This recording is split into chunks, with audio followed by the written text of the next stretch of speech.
Hello everyone, welcome to the officers point. My name is Jayant. आज जो हम start करने वाले हैं फिजिकल केमिस्ट्री का बिल्कुल बेसिक सा चैप्टर है जिसका नाम है मोल कंसेप्ट। ठीक है, तो जो फिजिकल केमिस्ट्री है उसमें जो बेसिक सा चैप्टर होता है मोल कंसेप्ट होता है, और इसको ही समझते हुए हम आगे के क्या करेंगे, फर्दर जो है लेक्चर्स देखेंगे। ठीक है, तो अगर मैं बात करूं मोल कंसेप्ट की, तो इसमें एक वर्ड यूज हो रहा है जिसका नाम क्या है, मोल है। क्या है, मोल है। तो सबसे पहले तो हमें यह समझना है कि हम क्लास 11th में, 12th में, 9th में और 10th में हम ये पढ़ते हुए आ रहे हैं कि मोल होता क्या है एक्चुअल में, है ना। तो उसको एक बार सही से देख लेते हैं।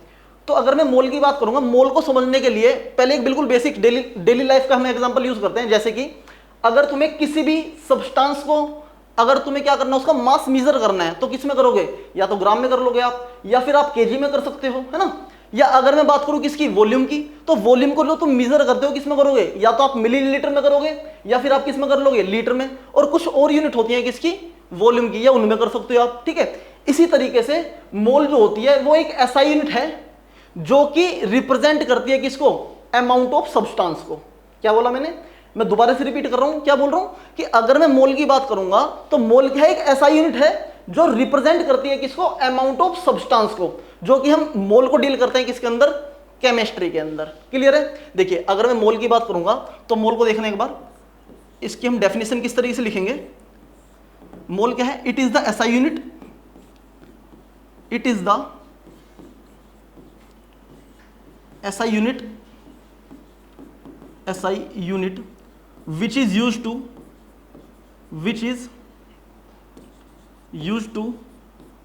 represent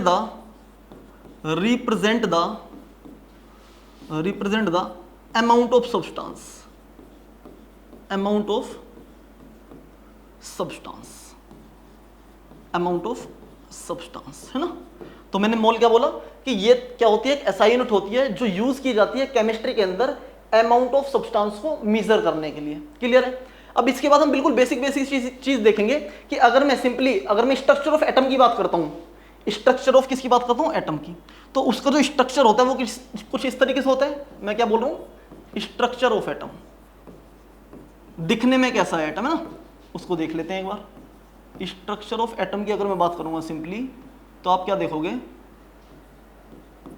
स्ट्रक्चर ऑफ एटम, तो सेंटर में जो होता है वो क्या होता है, न्यूक्लियस होता है कुछ इस तरीके से, और इधर क्या होता है हमारे पास, ये जो है तुम्हारे क्या होते हैं, ऑर्बिट्स होते हैं, जिनको हम क्या बोलते हैं, सेल्स बोल देते हैं। ठीक है, अब तुम्हें पता है कि अगर मैं बात करूंगा इलेक्ट्रॉन्स की, तो इलेक्ट्रॉन्स जो है कुछ इस तरीके से जो है न्यूक्लियस के चारों तरफ क्या करते रहते हैं, रिवॉल्व करते रहते हैं। इलेक्ट्रॉन्स जो है वो न्यूक्लियस के चारों तरफ क्या करते रहते हैं, रिवॉल्व करते रहते हैं। अगर मैं न्यूक्लियस की बात करूं तो न्यूक्लियस जो है, ये सेंटर में जो प्रेजेंट है वो क्या है हमारे पास, न्यूक्लियस है।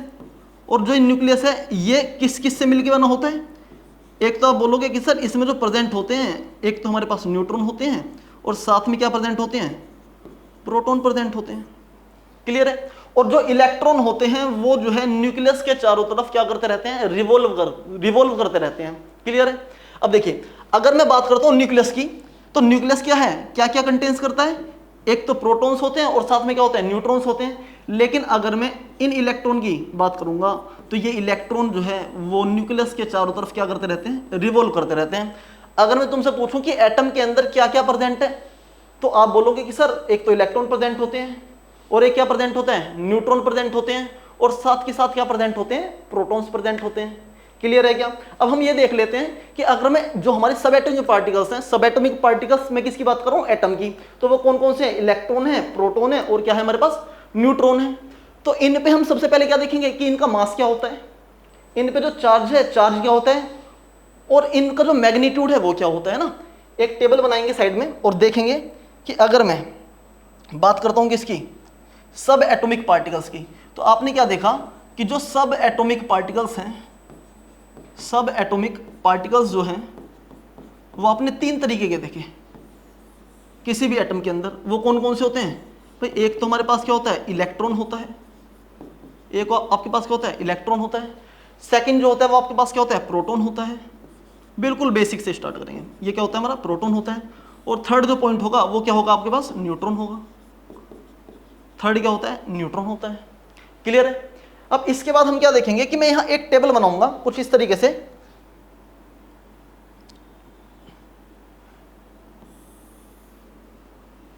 इस तरीके से।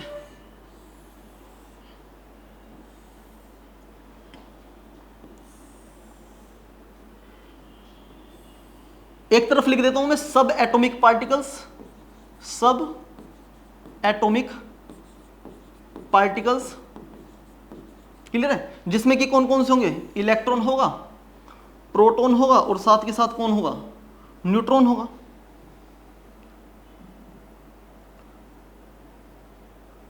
कौन कौन से होंगे, एक तो हमारे पास क्या होगा, इलेक्ट्रॉन होगा, इलेक्ट्रॉन होगा, और क्या होगा, प्रोटॉन होगा, और क्या होगा, न्यूट्रॉन होगा, न्यूट्रॉन।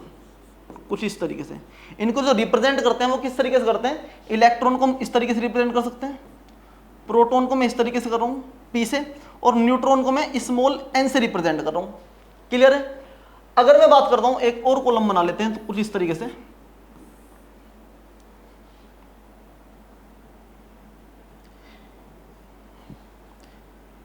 एक कॉलम और देख लेते हैं इस तरीके से।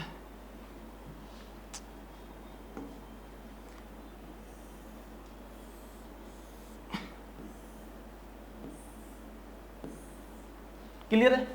अब इधर की तरफ मैं क्या लिखता हूं कि इधर की तरफ मैं लिखता हूं कि सबसे पहले मैं बात कर रहा हूं किसकी, मास की, मास जो कि मैं किस में डील कर रहा हूं, केजी में। इधर की तरफ मैं क्या लिख रहा हूं, चार्ज लिख रहा हूं, और इधर की तरफ मैं क्या लिख रहा हूं, चार्ज का मैग्नीट्यूड, चार्ज का मैग्नीट्यूड। क्लियर है। जिसमें कुछ सबको पता है कि अगर मैं इलेक्ट्रॉन की बात करूंगा तो इलेक्ट्रॉन पे जो मास होता है वो सिंपली कितना होता है आपका, इलेक्ट्रॉन पे जो मास होता है वो सिंपली बोलोगे कि सर 9.1 इंटू में 10 की पावर माइनस में 31 क्या होता है, केजी होता है। क्लियर है। अगर मैं प्रोटॉन की बात करूंगा तो प्रोटॉन का जो मास होता है वो कितना होता है, 1.672 इंटू में 10 की पावर माइनस में 27 केजी होता है। अगर मैं थर्ड पॉइंट की बात करूंगा न्यूट्रॉन की, तो आप सिंपली बोलोगे कि 1.675 इंटू में 10 की पावर माइनस में 27 केजी होता है। क्लियर है। लेकिन अगर मैं यहां से चार्ज की बात करता हूं कि इलेक्ट्रॉन पे जो चार्ज होता है वो सिंपली आप बोलोगे, ये पढ़ भी रखा होगा आपने, कि इलेक्ट्रॉन पे जो चार्ज होता है वो क्या होता है, -1 होता है। अगर मैं प्रोटॉन की बात करूंगा तो प्रोटॉन पे जो चार्ज होता है वो आपका क्या होता है, +1 होता है। इसी तरीके से अगर मैं न्यूट्रॉन की बात करता हूं तो न्यूट्रॉन पे जो चार्ज होगा, न्यूट्रॉन जो होता है हमारा क्या होता है, न्यूट्रल स्पीसीज होती है, जिस पे जो चार्ज होता है वो क्या होता है हमारा, 0। तो आप सिंपली बोलोगे कि सर जो इलेक्ट्रॉन पे जो चार्ज है वो आपका क्या होगा, -1 होगा, प्रोटॉन पे जो चार्ज है आपका क्या होगा, +1 होगा, और अगर मैं न्यूट्रॉन की बात करूंगा तो न्यूट्रॉन पे जो चार्ज होगा वो क्या होगा आपका, 0। क्लियर है। अगर मैं इस तरीके मैग्नीट्यूड की बात करूंगा, चार्ज के मैग्नीट्यूड की, तो आप सिंपली बोलोगे कि सर जो इलेक्ट्रॉन पे जो चार्ज होता है वो कितना होता है, 1 इंटू में 10 की पावर माइनस में 19 कोलम। अगर इधर की बात करूंगा तो ये क्या होगा, प्लस में 1.6 इंटू में 10 की पावर माइनस 19 कोलम हो जाएगा। और तुम्हें पता है कि अगर मैं न्यूट्रॉन को अगर मैं न्यूट्रल बोल रहा हूं तो इस पे भी जो चार्ज का जो मैग्नीट्यूड होगा वो भी क्या होगा आपका, 0। अब यहां से एक बहुत ही बेहतरीन कंक्लूजन निकल के आएगा कि आप देखोगे स्लाइड पर कि जो इलेक्ट्रॉन का जो मास है वो बहुत ज्यादा कम है, किसके रेस्पेक्ट में, प्रोटॉन और न्यूट्रॉन के रेस्पेक्ट में। दोबारा से रिपीट कर देता हूं, क्या बोला मैंने अभी, कि जो इलेक्ट्रॉन का जो मास होता है वो बहुत ज्यादा कम होता है, किसके रेस्पेक्ट में, प्रोटॉन और न्यूट्रॉन के। एक बार देख भी सकते हैं हम यहां से, देखिए अगर मैं मास की किसकी बात करूं, इलेक्ट्रॉन की, तो वो आपका है 9.1 इंटू में 10 की पावर माइनस में 31 केजी। इसी तरीके से अगर मैं प्रोटॉन की बात करूंगा तो प्रोटॉन का मास है 1.672 इंटू में 10 की पावर माइनस में 27 केजी। इसी तरीके से जो न्यूट्रॉन का जो मास है वो कितना होगा, 1.675 इंटू में 10 की पावर माइनस में 27 केजी। तो यहां से एक बहुत ही बेहतरीन कंक्लूजन निकल के आएगा। अगर मैं कंक्लूजन की बात करूंगा तो आप सिंपली बोलोगे कि सर जो प्रोटॉन और न्यूट्रॉन का जो मास है वो तो क्या है, कंपेरेबल क्या है, सेम ही है।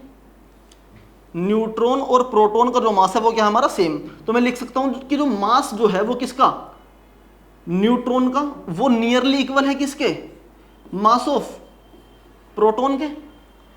और ये जो मास है वो कहीं ज्यादा, बहुत ज्यादा है किसके, मास ऑफ इलेक्ट्रॉन के।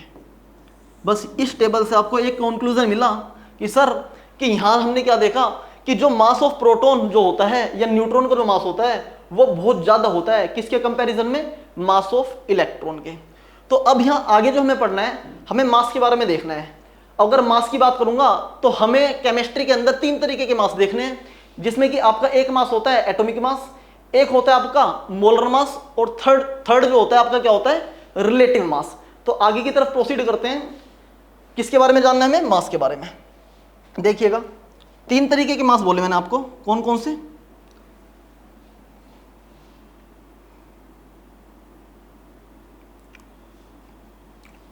मास 3 तरीके के पढ़ने हैं ना, 3 टाइप के हमें क्या करने हैं, मास पढ़ने हैं।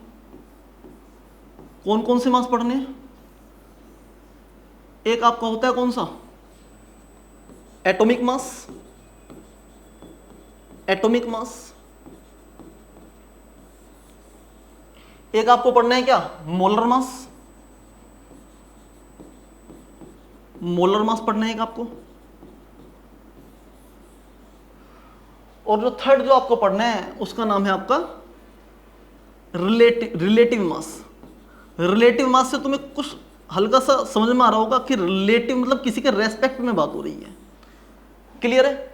तो एक एक को हम समझते हुए चलेंगे। सबसे पहले जो हम डील करेंगे किसके साथ करेंगे, एटॉमिक मास को समझते हैं, देन मोलर मास, और उसके बाद जो हम प्रोसीड कर देंगे किस पे, रिलेटिव मास की तरफ। देखिए आगे, अगर मैं फर्स्ट टर्म उठाता हूं एटॉमिक मास के लिए, तो सिंपली आप क्या देखोगे कि एटॉमिक मास की अगर मैं बात करूंगा तो आपको सिंपली पता है कि अगर मैं एक बिल्कुल बेसिक सा एग्जांपल लेता हूं। बेसिक सा एग्जांपल कैसे,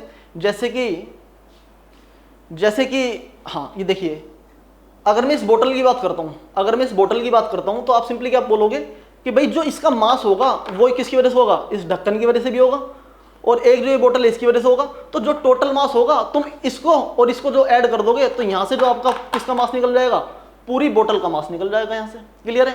तो इसी तरीके से अगर मुझे एटम के मास की बात करनी है तो आप सिंपली बोलोगे कि सर जो उसमें सब एटॉमिक पार्टिकल्स जो प्रेजेंट हैं, चाहे वो हमारे इलेक्ट्रॉन हो, चाहे हमारे वो प्रोटॉन हो, चाहे वो हमारे क्या हो, न्यूट्रॉन हो, अगर मैं इन तीनों का सम कर दूंगा तो मुझे एक एटम का क्या पता चल जाएगा, मास पता चल जाएगा। क्लियर है क्या। देखिए अगर मैं बात करूं एटॉमिक मास की, तो एटॉमिक मास की अगर बात करूंगा तो मैं क्या बोलूंगा कि mass of one atom, mass of one atom. एक एटम के मास को हम किस नाम से जानते हैं, एटॉमिक मास के नाम से जानते हैं। क्लियर है। अब तुम्हें पता है कि अगर मैं एक सिंपल सा, अगर मैं एटम की बात करूंगा तो एटम किस किस किस से मिलके बना है, आप सिंपली बोलोगे कि सर उसमें एक तो इलेक्ट्रॉन प्रेजेंट है, और क्या होते हैं, प्रोटॉन प्रेजेंट होते हैं, और साथ के साथ आप क्या बोलोगे उसमें जो प्रेजेंट होते हैं वो क्या होते हैं, न्यूट्रॉन प्रेजेंट होते हैं। तो अगर मुझे एटम का मास निकालना है तो अगर मैं तीनों का सम कर दूंगा तो आपको किसका मास मिल जाएगा, किसी भी एक पर्टिकुलर एटम जिसकी हम बात कर रहे होंगे उसका आपको क्या मिल जाएगा, मास मिल जाएगा। क्लियर है। देखिए अब यहां से अगर मैं एक एग्जांपल, उठाता हूं, पिक करता हूं। देखिए जैसे कि अगर मैं सोडियम का एग्जांपल ले लेता हूं, एग्जांपल किसके ले रहा हूं, सोडियम का, कुछ इस तरीके से। तो जो सोडियम की बात करूंगा तो सोडियम का जो एटॉमिक नंबर होता है वो सिंपली आपका बोलोगे 11 होता है, और जो इसका मास नंबर होता है वो कितना होता है, 23। ठीक है। अगर मैं तुमसे सिंपली पूछूं कि जो इलेक्ट्रॉन कितने हैं इसमें, तो जो जितना एटॉमिक नंबर होता है किसी भी न्यूट्रल एटम के अंदर उतने ही क्या होंगे, उसमें इलेक्ट्रॉन प्रेजेंट होंगे। तो सिंपली कितने हो जाएंगे, 11। अगर मैं प्रोटॉन की बात करूंगा तो प्रोटॉन भी कितने होंगे आपके, सिंपली 11 ही होंगे। जितना एटॉमिक नंबर होगा किसी न्यूट्रल स्पीसीज के अंदर या न्यूट्रल एटम के अंदर, जितना इलेक्ट्रॉन होंगे उतने ही क्या होंगे आपके, प्रोटॉन होंगे। बिल्कुल सही बात है। तो यहां क्या लिखेंगे, सिंपली मैंने क्या लिख दिया, 11 लिख दिया।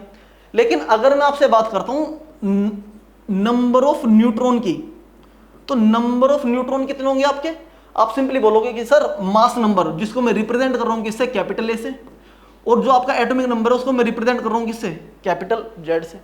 तो सिंपली आप बोलोगे कि यहां से ए में से हम माइनस कर देंगे किसको, जेड को। तो यहां से जो वैल्यू निकल आएगी 23 माइनस में क्या करोगे 11, तो यहां से जो आपका वैल्यू निकल आएगी नंबर ऑफ न्यूट्रॉन की, वो कितनी आ जाएगी आपकी, 12 आ जाएगी। तो कहने का मतलब है कि अगर मैं सोडियम के एटम की बात करूंगा तो इसमें जो मास होगा वो इन तीनों पार्टिकल की वजह से होगा। तो अगर मैं सोडियम का अगर मास की बात करूंगा तो सिंपली मैं क्या लिखूंगा, mass of one sodium atom, mass of one sodium atom की अगर बात करूंगा तो आप सिंपली बोलोगे कि सर कि जो इसमें मास जो प्रेजेंट होगा वो किस किस की वजह से होगा। देखिएगा ध्यान से, तो यहां बोलोगे कि सर एक तो इसमें कितने इलेक्ट्रॉन प्रेजेंट है, 11 इलेक्ट्रॉन प्रेजेंट है। तो सिंपली बोलोगे कि 11 इंटू में क्या कर दीजिए, मास ऑफ इलेक्ट्रॉन कर दीजिए। क्लियर है क्या? इसी तरीके से अगर मैं बोलूंगा कि प्रोटॉन, प्रोटॉन कितने 11 इंटू में क्या कर दोगे, मास ऑफ प्रोटॉन कर दोगे। इसी तरीके से अगर मैं न्यूट्रॉन की बात करूंगा तो सिंपली आप क्या बोलोगे कि 12 इंटू में मास ऑफ क्या कर दोगे, न्यूट्रॉन। मास ऑफ क्या कर दोगे आप, न्यूट्रॉन कर दोगे। क्लियर है? लेकिन अभी जो कंक्लूजन हमने निकाला था उसमें हमने ये देखा था कि जो मास जो होता है इलेक्ट्रॉन का वो बहुत ज्यादा कम होता है किससे, मास ऑफ न्यूट्रॉन, और साथ में किससे, मास ऑफ प्रोटॉन से।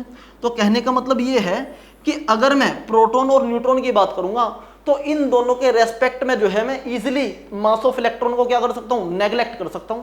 तो यहां से सिंपली आप क्या करोगे, इस मास ऑफ इलेक्ट्रॉन को क्या कर दोगे, नेग्लेक्ट, और यहां से जो मास निकल के आएगा किसका, सोडियम एटम का, वो सिंपली कितना आएगा कि 11। अब देखो जो मास ऑफ प्रोटॉन और मास ऑफ न्यूट्रॉन है वो तो ऑलमोस्ट सेम है, और अगर ऑलमोस्ट सेम है तो मैं क्या लिख सकता हूं कि जो मास ऑफ न्यूट्रॉन की जगह मैं क्या लिख सकता हूं, मास ऑफ प्रोटॉन भी लिख सकता हूं।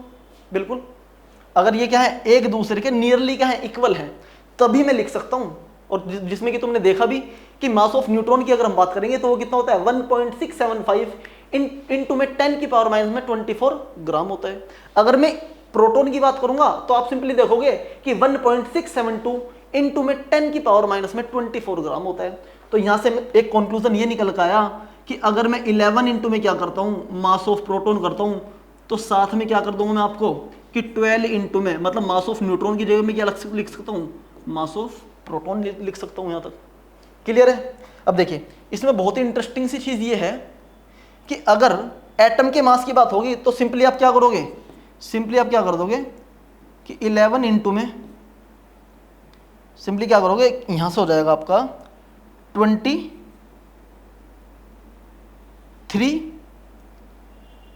Mass of proton, mass of proton. Clear है?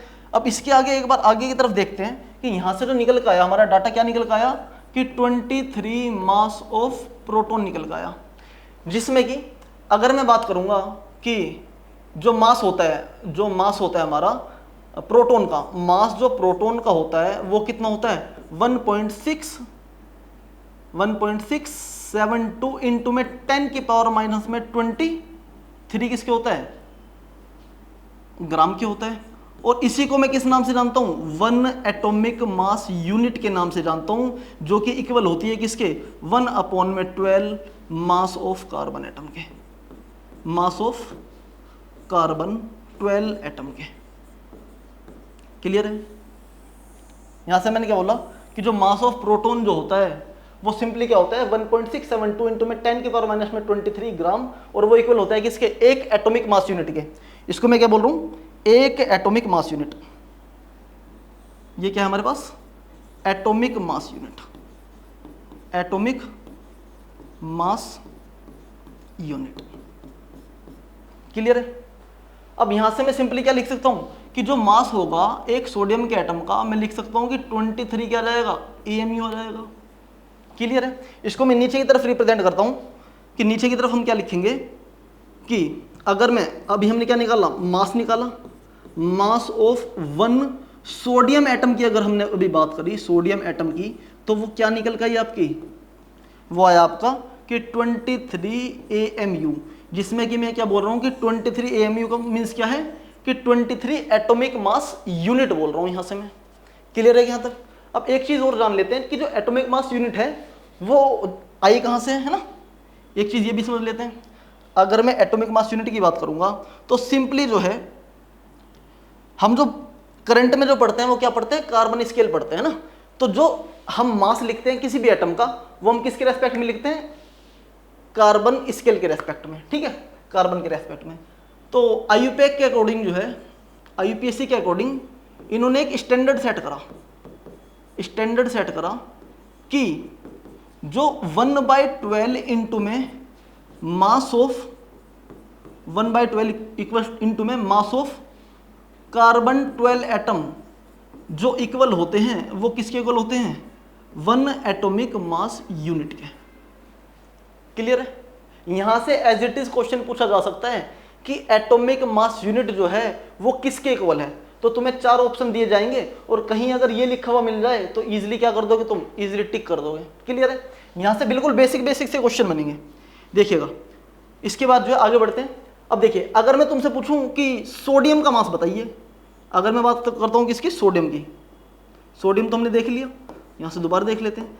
अगर मैं सोडियम के मास की बात करूंगा तो सिंपली आप बोलोगे कि सर कि सोडियम का जो मास होता है वो कितना होता है, 23 होता है। इंटू में क्या करोगे, 1/12, इंटू में क्या कर दोगे, mass of carbon atom, mass of carbon 12 atom. और तुम्हें पता है कि जो मास ऑफ 1/12 इसकी जो वैल्यू होती है वो क्या होती है आपके पास, 1 एटॉमिक मास यूनिट होती है।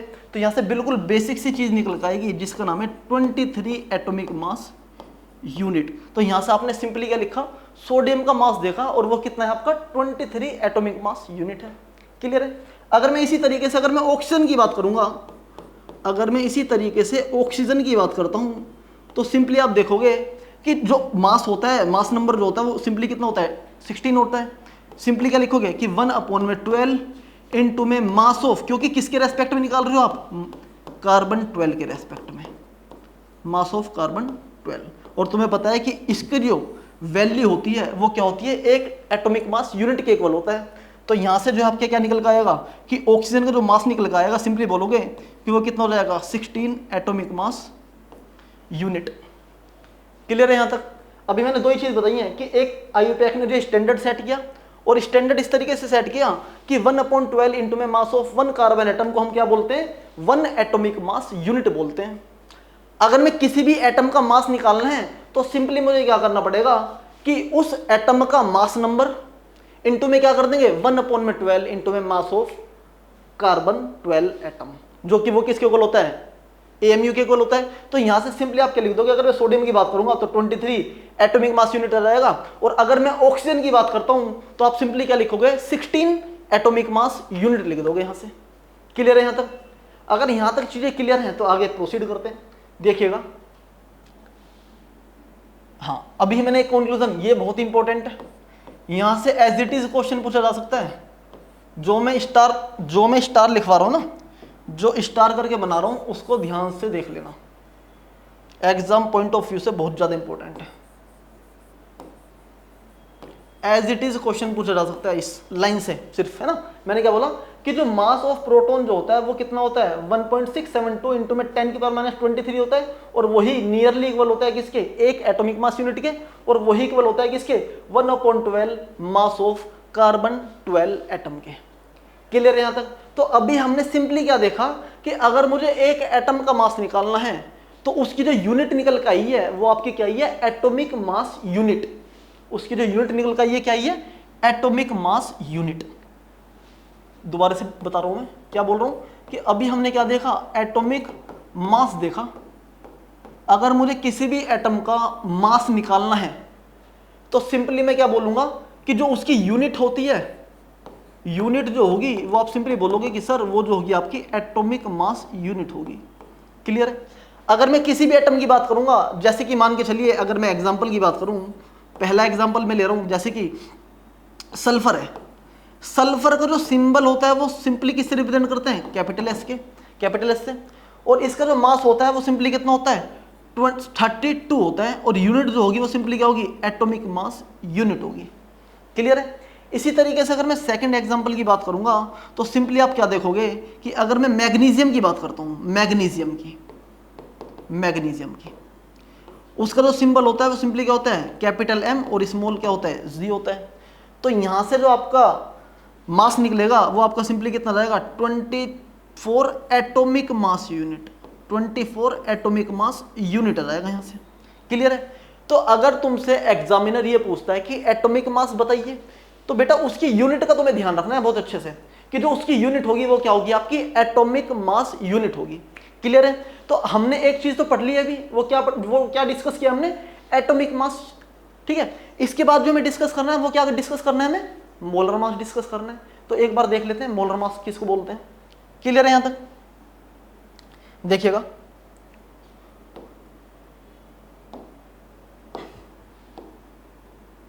अगर मैं सेकंड मास की बात करूं वो क्या है हमारे पास, मोलर मास। मोलर मास, तो मोलर मास का मीन्स क्या होता है? मोलर मास का मीन्स क्या होता है? Mass of 1 mole of substance. क्या बोला मैंने? Mass of 1 mole of substance को हम क्या बोलते हैं? मोलर मास के नाम से जानते हैं। तो सिंपली आप क्या लिखोगे कि mass of 1 mole of substance, 1 mole of substance. Clear है? तो अभी आपने क्या देखा? अभी आपने सिंपली क्या देखा था कि जो एक एटॉमिक मास यूनिट जो था वो इक्वल आया था किसके? वो इक्वल आया था किसके? 1.6 अप्रोक्स 1.66 इंटू में 10 की पावर माइनस में 24 ग्राम के। क्लियर है? तो यहां से मैं लिख सकता हूं कि अगर मैं 1 ग्राम की बात करूंगा तो सिंपली आप क्या लिखोगे कि 1 अपॉन में 1.66 इंटू में 10 की पावर माइनस में 24 AMU लिख दोगे। ठीक है?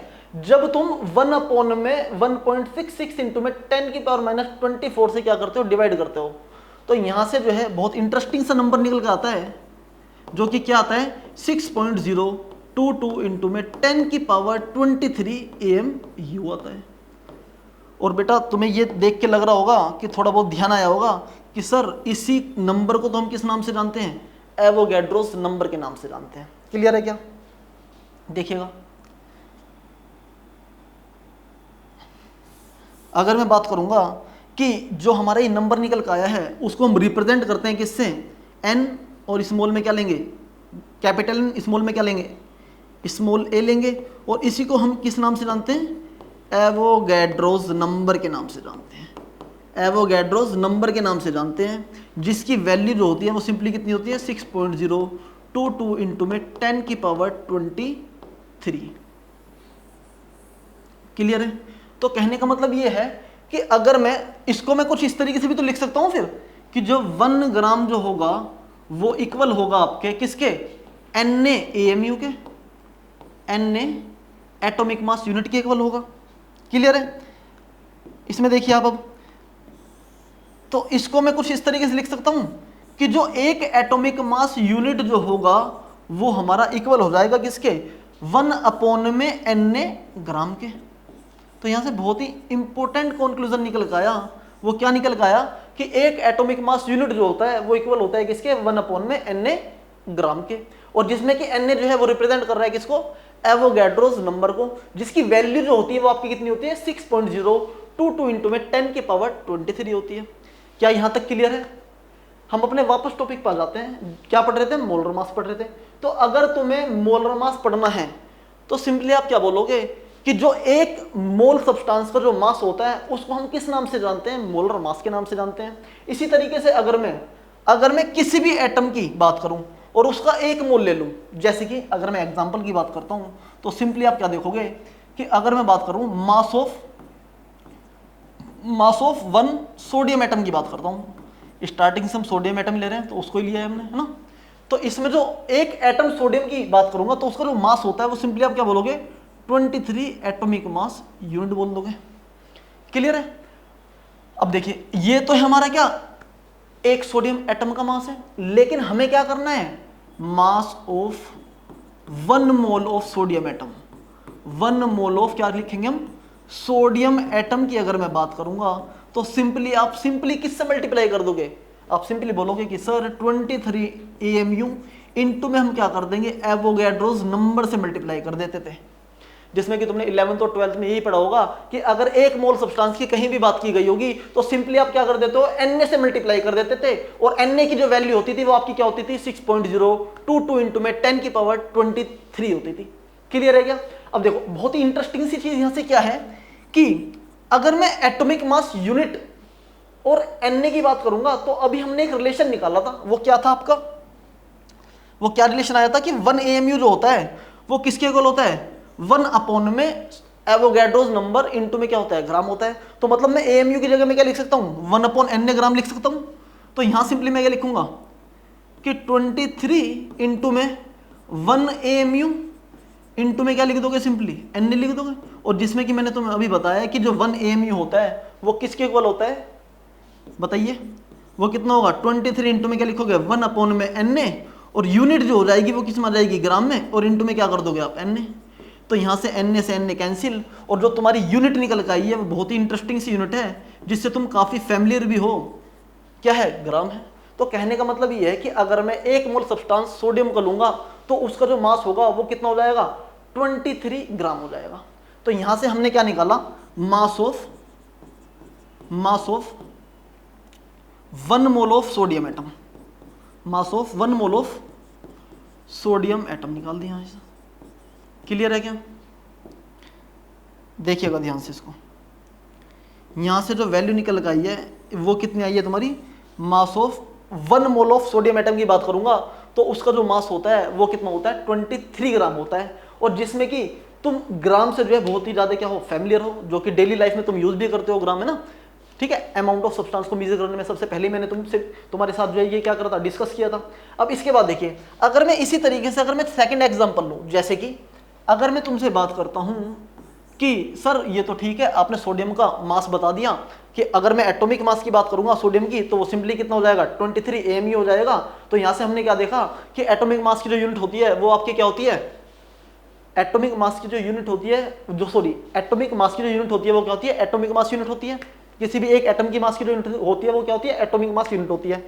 अगर मैं मोलर मास की बात करूंगा तो आपने बताया कि सर जो मोलर मास होता है कि किसी 1 मोल सब्सटेंस का जो मास होगा वो सिंपली क्या होगा, मोलर मास होगा। क्लियर है? इसी तरीके से हमने क्या देखा कि अगर मैं 1 मोल लूं और वो भी किसका, सोडियम का, तो उसका जो मास हमने मेजर करा वो कितना आया, 23 ग्राम आया। क्लियर है? तो इसी तरीके से अगर मैं एग्जांपल लूं किसका, मास ऑफ 1 ऑक्सीजन एटम की अगर बात करूंगा तो सिंपली कितना आएगा यहां से, अगर ऑक्सीजन एटम की बात कर रहा हूं ना तो सिंपली क्या लिखोगे आप, 16 एटॉमिक मास यूनिट लिख दोगे। क्लियर है? लेकिन अगर मैं तुमसे डील करूं किसके साथ, अगर मैं डील करता हूं 1 मोल सब्सटेंस के साथ, अगर मैं मास बोलूं तुमसे, mass of 1 mole of oxygen atom की अगर बात करूंगा तो सिंपली आप बोलोगे कि सर यहां से जो वैल्यू निकल के आएगी वो कितनी आएगी, 16 ग्राम निकल के आएगी। क्लियर है? तो यहां से आपने क्या देखा, 2 चीज पढ़ी अब तक हमने। सबसे पहले जो हमने पढ़ी वो क्या पढ़ी, एटॉमिक मास पढ़ा, उसकी यूनिट होती है हमारी एटॉमिक मास यूनिट। और यहां से हमने क्या पढ़ा, अभी मोलर मास डील करा, और मोलर मास की यूनिट आपने क्या देखी कि मोलर मास की जो यूनिट होती है वो आपकी क्या होती है, ग्राम। 1 मोल के लिए मतलब ग्राम पर मोल बोल सकते हो आप इस तरीके से। क्लियर है? और हमारा जो थर्ड पॉइंट है वो हमारे पास क्या है, थर्ड जो पॉइंट है वो हमारे पास क्या है, रिलेटिव मास। क्या पढ़ेंगे हम, रिलेटिव मास पढ़ेंगे। यहां से वर्ड से समझ में आ रहा होगा कि भाई किसी के रेस्पेक्ट में बात हो रही है रिलेटिव मास से। तो एक बार इसको देख लेते हैं। क्लियर है? देखिएगा, अगर मैं रिलेटिव मास की बात करूंगा जिसमें कि हम थर्ड मास पढ़ रहे हैं, किसका नाम है, रिलेटिव मास। थर्ड जो हमें मास पढ़ना है उसका नाम है आपका रिलेटिव मास। रिलेटिव मास क्या होगा, बिल्कुल बेसिक से स्टार्ट करेंगे, और मैं अभी केमिस्ट्री को साइड में रखते हुए मैं एक एग्जांपल की बात करता हूँ। जैसे कि मैंने 2 कंटेनर लिए, इस कंटेनर को बोल रहा हूँ कि ये जो कंटेनर है वो हमारा क्या है, ए है। इस कंटेनर को मैं बोल रहा हूँ कि ये जो कंटेनर है वो आपका क्या है, बी है।